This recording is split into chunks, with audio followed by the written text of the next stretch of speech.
ચાલો આજે સમજીએ કામ ટાળવાની આદતને, જે આપણી ક્ષમતાને ચૂપચાપ ખાઈ જાય છે. દુનિયાના સૌથી ખતરનાક શબ્દો કયા છે? એ એટલા સરળ છે કે આપણે રોજ વાપરીએ છીએ. હું કાલે કરીશ.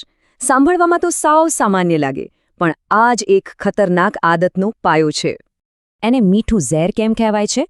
કારણ કે ટૂંકા ગાળાની રાહત લાંબા ગાળાના નુકસાનને છુપાવી દે છે. આ કોઈ નવી વાત નથી. સદીઓ પહેલાં કબીરદાસે ચેતવ્યા હતા, પણ આજની પેરોડી આપણી માનસિકતા બતાવે છે. તો આપણે કામ કેમ ટાળીએ છીએ? આની પાછળ એક સરળ આંતરિક સંઘર્ષ છુપાયેલો છે. આપણું મગજ હંમેશા એવા કામો પસંદ કરે છે જેમાં તરત જ મજા આવે, ભલે પરિણામ પછી મળે. રાવણની જેમ જ ખોટું કામ તરત થઈ જાય છે, પણ સૌથી જરૂરી કામ ત્યાં સુધી ટાળવામાં આવે છે જ્યાં સુધી મોડું ન થઈ જાય. સામાન્ય રીતે કામ ટાળવા પાછળ 4 મુખ્ય કારણો હોય છે. જોઈએ, આમાંથી કયું કારણ જાણીતું લાગે છે? આવા લોકો પ્લાનિંગમાં જટવાઈ જાય છે અને એ પરફેક્ટ ક્ષણની રાહ જુએ છે જે ક્યારેય આવતી નથી. આ માનસિકતા કામ બગાડે છે. પેલી વાર્તાના સસલાની જેમ વધુ પડતો આત્મવિશ્વાસ હારનું કારણ બને છે. આવા લોકો માટે ફોકસ કરવું જ સૌથી મોટો પડકાર છે. એક નાનકડું નોટિફિકેશન પણ આખો કલાક બગાડી શકે છે. અહીં નિષ્ફળતાનો ડર એટલો વધી જાય છે કે તે કામ શરૂ જ નથી થવા દેતો. બસ આત્મશંકા જ બધું રોકી દે છે.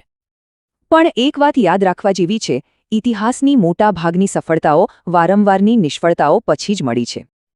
તો હવે સમસ્યા તો સમજાઈ ગઈ. ચાલો હવે એના ઉકેલની વાત કરીએ. એક 7 સ્ટેપ એક્શન પ્લાન. મોટા કામને નાના નાના ટુકડામાં વહેંચી દો. આખો રિપોર્ટ નહીં, બસ પહેલો ફકરો. નાની જીતથી ગતિ મળે છે. હવે આવે છે એક જબરદસ્ત ટૂલ, 5 મિનિટનો નિયમ. આ મગજને કામ શરૂ કરાવવા માટેની એક મસ્ત ટ્રીક છે. એવું મનાય છે કે એ પહેલી 5 મિનિટ જ શરૂઆતનો અવરોધ તોડી નાખે છે અને પછી કામ ચાલુ રહે છે. જ્યારે પણ હિંમત તૂટે ત્યારે પોતાને પૂછો, હું આ શા માટે કરી રહ્યો છું? મજબૂત શા માટે? કેવી રીતેનો રસ્તો બતાવે છે?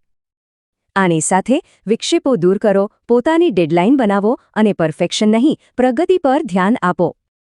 અને સારી વાત એ છે કે કોઈ પણ આદતને બદલી શકાય છે. બસ જરૂર છે સતત પ્રયત્નની.